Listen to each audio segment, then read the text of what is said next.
Good morning, everybody, or evening, afternoon, depending on where you're joining us from in the world. This is Dr. Lillian Cespedes Gonzalez bringing you a short video, but that I hope that you will enjoy. As you can see from the screen, very obviously, at the time that I filmed this, I wasn't actually recording the sound, and that is because, well, frankly, it was one of those situations where I knew I wanted to record in this particular location, but it wasn't clear whether we were going to be able to or to what extent. And on top of that, my microphone wasn't actually playing ball that day. So I catched the footing that I was allowed to record, and then I decided to do the editing back home, which, has some complications, but hopefully means that you can still enjoy this site. And you're probably wondering where we're in today. Well, we're actually in a very special place in the town of Burgos. This is actually about 20 minutes away from the cathedral, which some of you have actually toured with me in many of our virtual travels. And this is the Monastery de las Huelgas Monastery in the city of Burgos. Well, I wanted to give you a brief background of the site itself. As you see, it's not a very long video because we are only really allowed to film in the forecourt and on the outside of the building itself. But nonetheless, I'll give you an introduction to this site, why it's important, and why, if you ever have the chance to actually go in and visit, why you should do that. So let's dive in and let me tell you some more about its history.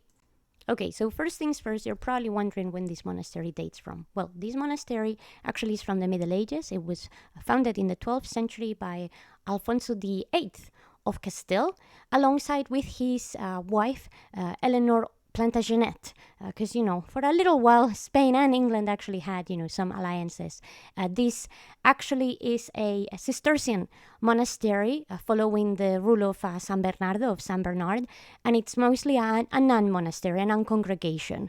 So I guess in other, technical aspects, we would call this really a convent, but because of the way it works is closer to a monastery. Just in terms of technicality, that is something that we just need to consider.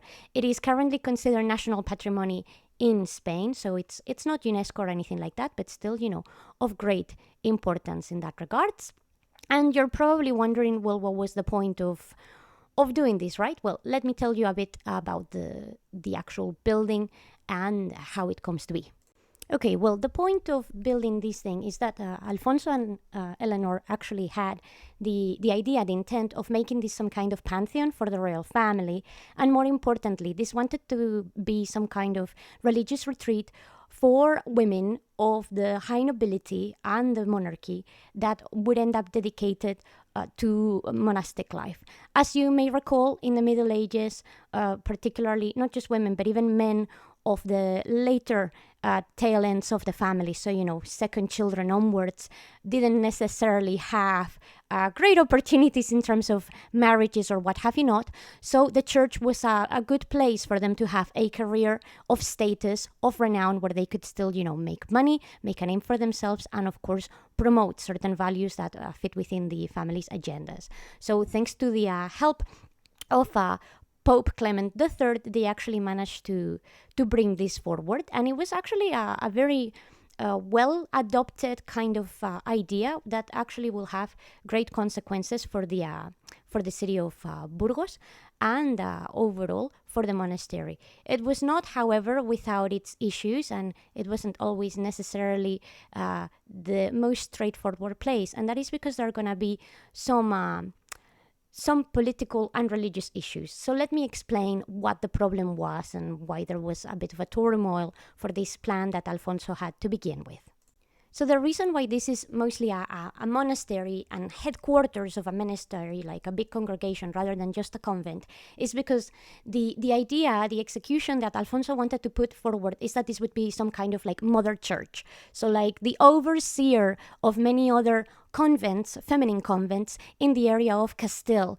And of course, this brought a lot of opposition forward because, as I'm sure you can imagine, there were other monasteries, convents, abbeys, and, monastic foundations of any kind in the area that predated the area of Las Huelgas and that did not want to be subservient to, of course, a royal foundation. So this is actually going to put, some hiccups in the actual way, and it's what it's going to actually take a little while for the monastery to come through. However, it will eventually, make it through, and it will become a very important place for the nobility. The desire to actually make it a pantheon will also go through, and amongst some of the most special, I guess, burials, we have the burials of Don Sancho, who was the son of Ferdinand III, Fernando el Santo, as we call him, and also of Doña Blanca of Portugal and Berenguela.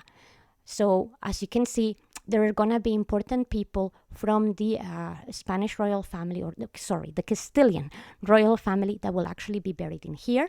The people that will run the monastery will essentially be the abbesses of the congregation. There are going to be several abbesses all the way up to the 14th century who are going to be very important and always connected to the kings and queens of Castile. So this is going to bring a lot of donations, a lot of big privileges, and as a result, Las Huelgas is going to end up being a very, very wealthy monastery that will in many ways become a beacon or a point of reference, if you see what I mean, in not just Castile but Spain, for societies of this kind. And even to this day and age, like I said, despite not being UNESCO or anything like that, is considered a great treasure of the country from the point of view of its religious, heritage. And a couple of pointers just before I finish regarding the building itself from like an architectural and artistic perspective. You may notice that this is quite an impressive complex. It has a bit of a vibe of almost like a fortress, which is something quite common that we see in the 12th century, particularly before, Gothic properly develops. This is the process of encastellation, and some of you perhaps that are familiar with Romanesque architecture would know this is something that happens with many churches, abbeys, convents, etc. They kind of develop big strongholds around the monastic foundations, almost as in the shape of a castle.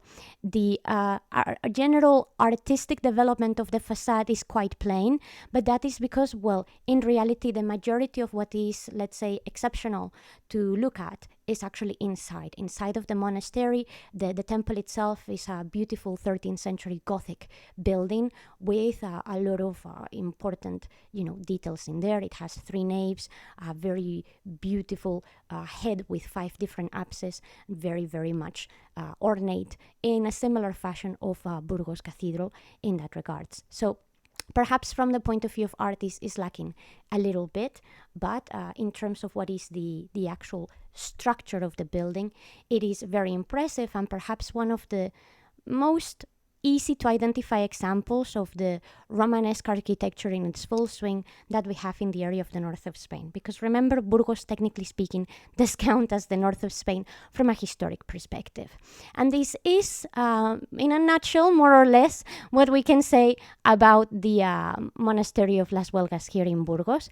I hope that this has brought some interest to you, that it's opened up your eyes to another side, and if you go to visit, that you will enjoy it very much, and that you are able to go inside and perhaps enjoy the architecture a bit better. Until then, though, take care of yourselves, and I'll see you in the next one. Bye bye.